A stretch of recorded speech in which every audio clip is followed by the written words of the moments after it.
Maaga yung truck eh. Tinanghali ako sa traffic. Sobrang haba ng traffic galing Alabang. So, tingnan pa rin natin. Kasi ilang araw na akong hindi nakapag-upload. Oh, may mga tambak-tambak pa rin. Try ko baka makapanimot. So, double check ko guys. Kailangan dyan na talaga yung truck. Ayan yung truck ko. So, yun guys. May tira pa ditong pechay.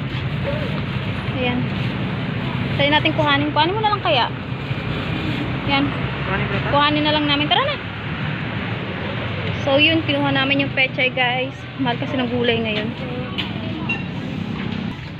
Sinave namin yung pechay guys bago pa kuhanin nung truck. So, yan. Malinis na talaga.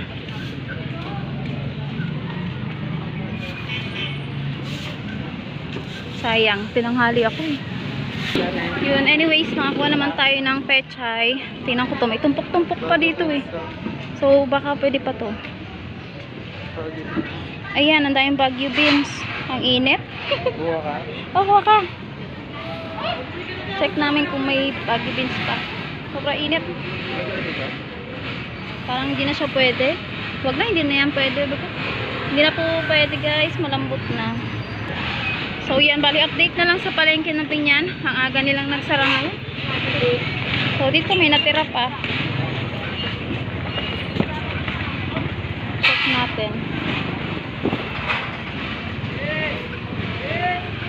Init. So yan, nakatambak din guys. Pero parang wala na rin. So yun, kasi hindi ko naagahan. Kasi nga depende rin sa biyahe ko guys. Sobrang init, sobrang traffic ngayong araw. So dito may nakatambak. Let's check na lang. Baka may pakinabangan pa. So eto guys, may mga pechay pa. Pila mo itong mga pechay? Oo. Check ko yan. Buksan mo na.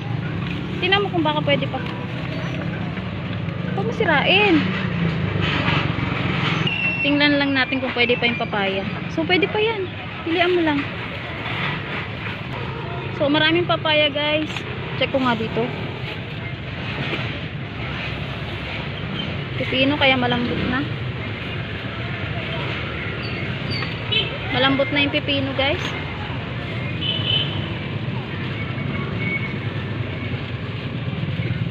Wala na. So, try ko itong isang peraso. So, yun guys. Nanguha rin yung kapatid ko ng papaya. So, okay na daw yun. Nakuha niya ilang peraso. So, check natin dito. May mga pechay pa. Namili ka kaya ng ilang perasong pechay? Pechay ba yan? Hindi natin sigurado. So, eto, check ko muna. Maraming pang pipino eh. Yan, pwede pa. Matigas pa. Patatas, wala na. Hindi na. Tayong pipino, kaya lang di na rin pwede, malambot na eh. Ito pwede pa. Pwede pa to. So yun, ang init na talaga.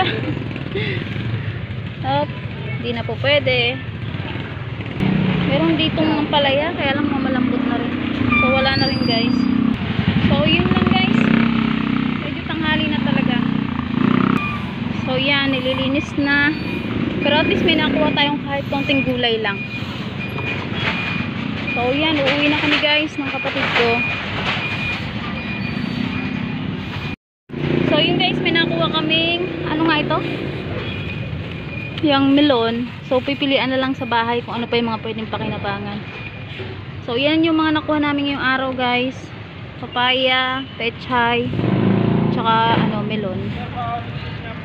So yun lang guys yung nakuha namin ngayong araw. So hopefully susunod maagahan ko yung pag-dumpster type, so para marami pa akong makuha. So yun lang guys, ingat kayo lagi. God bless.